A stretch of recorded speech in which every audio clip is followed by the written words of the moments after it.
చనిపోయి నిన్న చిన్నదినం అయిందే ఏమైనది పాదం బాగాలేక చూపించుకొచ్చిన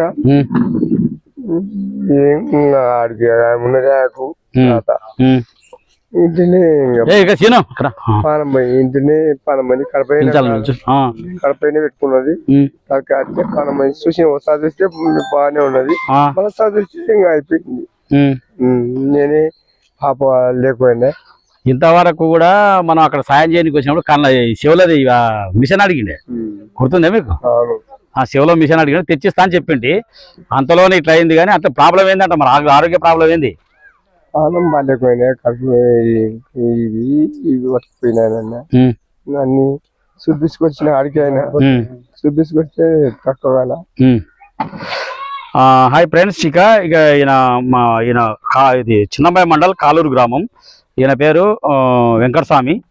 అయితే సందెపూర్ సంపంగి వెంకటస్వామి. ఈయన చిన్నప్పటి నుంచి కూడా దేశాలు పోవటం, కూలి పని చేసుకోవటం. ఆ అమ్మ కూడా ఇప్పుడు చనిపోయింది. ఆ అమ్మ కూడా చనిపోయింది పాపం. ఆమె కూడా దేశాల పని చేసి కూలి పనులు చేసి చాలా దారుణమైనటువంటి జీవితం గడిపినరు. ఈరోజు ఆమె చనిపోయినప్పుడు కూడా ఇతని దగ్గర ఏం లేవు, ఘోరమైనటువంటి లైఫ్. ఇటువంటి వ్యక్తులను దేవుడే కాపాడాలి. ఇంకొకటి, ఆమెకు ఆరోగ్యం బాగాలేకపోతే కూడా ఆరోగ్యం చూపించడానికి కూడా అంత ఆర్థికంగా లేదు. ఆమె కూడా అకస్మాత్తుగా రావడం, దాన్ని గమనించలేకపోవడం, ఆమె మరణించడం ఈయనకు చాలా బాధాకరం. ఈయనకు ముగ్గురున్నారా పిల్లలు? ఇద్దరు పిల్లలు, కొడుకు ఒక బిడ్డ ఉన్నారు. గవర్నమెంట్ నుంచి అయినా సరే ఏదైనా సరే ఒకవేళ ఇటువంటి కొంచెం మా ఛానల్ ద్వారా తెలుసుకొని వీళ్ళకు ఇల్లు కానీ లేదా ఇటువంటి వాళ్ళకు పింఛన్లు కానీ ఇంకా వేరే ఏమైనా పథకాలు కానీ ఏమైనా నిధులు వస్తే కానీ ఇటువంటి వాళ్ళను ముందు తీసుకొని వీళ్ళకు కూడా ఆర్థిక సాయం చేయాలని నేను కోరుకుంటున్నా. ప్లస్ వీళ్ళు నాకు ఇప్పటి నుంచి కాదు, నా చిన్నప్పటి నుంచి బాగా తెలుసు. అందరం కలిసి బాగా ఒక దగ్గర ఉన్న వాళ్ళం, ఒక దగ్గర ఉండి అన్ని రకాలుగా మాట్లాడుకొని ఒకరికొకరు సహకరించుకోవడం అటువంటిది ఉండేది. కానీ ఫస్ట్ నుంచి చిన్నప్పటి నుంచి కష్టాల్లోనే ఉన్నారు వీళ్ళంతా. దాని గురించి ఈరోజు నాకు ఈ విషయం తెలిసింది, ఇట్లా ఏమో చనిపోయింది అని మొన్న తెలిసింది. తర్వాత నిన్ననే వస్తామనుకునే నేను అనివార్య కారణాల వల్ల హైదరాబాద్ పోవడం వల్ల రాలేకపోయినా ఈరోజు వచ్చిన. సరే, మనకు తోచినంత మనం సాయం చేద్దాం ఒక సాటి మనిషికి అన్నట్టుగా నేను వచ్చిన. ఈ సాయం చేసేదాన్ని మీరు సపోర్ట్ చేయండి, లైక్ చేయండి, షేర్ చేయండి. ఉత్తగా చూసడం కాదు, షేర్ కూడా చేయండి, అందరు చేయండి. తర్వాత నాకు మీరు సపోర్ట్ చేస్తే నేను ఇలాంటి వాళ్ళకి ఎంతోమందికి సపోర్ట్ చేస్తా.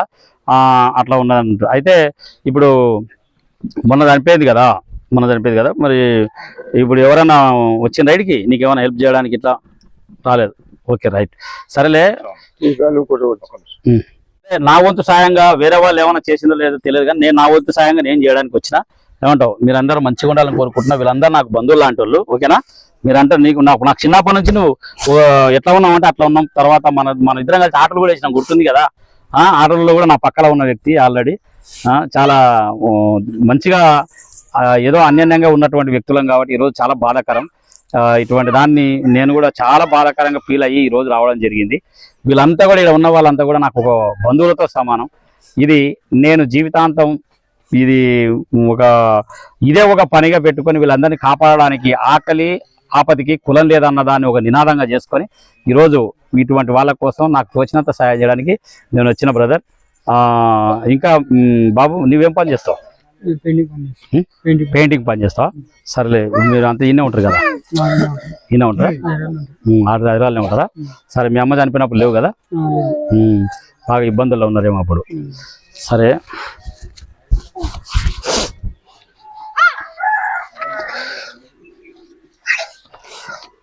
ఇప్పుడు ఇవి చేతిలో పెట్టుకో, సరే, మనకు తోచిన కాడికి సాయం చేయడానికి మనం వచ్చినాం. ఇక ఇప్పుడు ఇంకా ఏమన్నా ఎప్పుడైనా సాయం కావాల్సి నాకు ఫోన్ చేయి, నేను ఆదుకోవడానికి నేను సిద్ధంగా ఉంటా. ఓకేనా? అంతేనా? ఇంకా బాధపడకు. ఈ నుంచి నువ్వు ఒక్కడేం కాదు, మేము కూడా ఎప్పుడు తోడుగా ఉంటాం. నువ్వు ఏడ్చాల్సిన అవసరం లేదు, మేము తోడుగా ఉంటాం ఎప్పుడు. నీకేమైనా ఆపద వస్తే నాకు గ్యారెంటీగా ఫోన్ చేయి, నా నెంబర్ కూడా ఉంటుంది, అందరి దగ్గర ఉంటుంది. నేను మాత్రం నా ఫ్యామిలీ ఫ్రెండ్ లాగా నేను చూసుకుంటా, ఓకేనా. సాయం చేసే వాళ్ళకు సపోర్ట్ చేయాలనేది ఒకటి సిద్ధాంతం. దాని గురించి నీకు నేను సాయం చేస్తా గ్యారెంటీగా.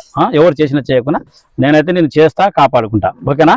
ఓకేనా ఫ్రెండ్స్, ఇటువంటి వాళ్ళకు సాయం చేయడానికి మీరందరూ కూడా సపోర్ట్ చేయండి, ఓకేనా. రైట్, సరే.